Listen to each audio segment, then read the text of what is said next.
Gratitude Tuesday, everybody. It's another new week, and for this week, I'm going to share with you a topic which is very much close to my heart. That is the topic of having trouble sleeping. I hope you don't have this problem, but if you do, let's work together and find ways on how we could help each other.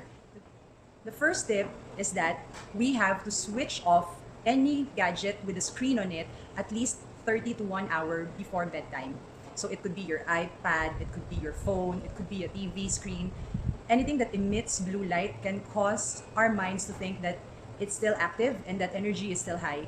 So make sure that we remove that kind of gadget within our area so that we won't be tempted.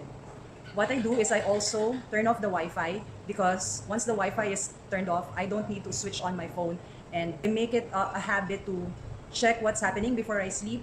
And I think that's also not a good idea because sometimes when we see news that would affect us, it would also affect the way we call our minds to calm down at night. So again, the first step that we should do is to remove any item that has a screen within our area for at least 30 to 1 hour before bedtime. The second tip is to avoid eating 2 hours before bedtime. Obviously, our body would be digesting the food that we have intake for that dinner, and it's easier for the body to really fall into sleep if it's not busy digesting the meal. So let's try and work on not eating 2 hours before bedtime and see if this could help us fall some sleep. The third tip is to also avoid drinking alcohol an hour or 2 hours before bedtime. One of the misconception, and this is also what I thought, is that every time I drink alcohol, it's easier for me to fall asleep. But unfortunately, study shows that when you drink alcohol near your bedtime, you won't have the comfortable sleep that you're looking for because it's harder for your body to process if it has alcohol in it. And also, sometimes if it's too many, you would also get a hangover when you wake up. So again, if we're gonna drink occasionally, that's okay. But if we're gonna do it most of the time and use alcohol as a way for us to sleep, I think we have to relook into our habits.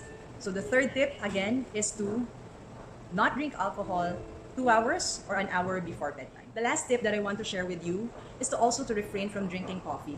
I personally have a problem in drinking coffee, and this came out from my food intolerance test that I had. So my body really cannot absorb caffeine. So what I do is I trick myself to drink tea, and I also trained myself to bring a stash of tea every time I go out so that I won't order any coffee anymore. So those are the tips that I'm sharing for all of us to do to have a peaceful sleep. So if you have any tips and suggestions that you could do, I know some of my friends who would do yoga before sleeping. So there are certain yoga poses that's being done that helps them sleep. So I'm gonna try those too so that we could all live a healthier lifestyle by getting enough sleep. Another tip, if you want to get thin or if you want to be healthy, sleep is a very important tool that we have to use to make sure that our body is refreshed and energized for the succeeding day. So thank you so much for listening into the tips on how we could get enough sleep. Again, and if you have any tips that you could share, please do so and write it down on our comment below. Thank you so much for listening, and God bless and Gratitude Tuesday!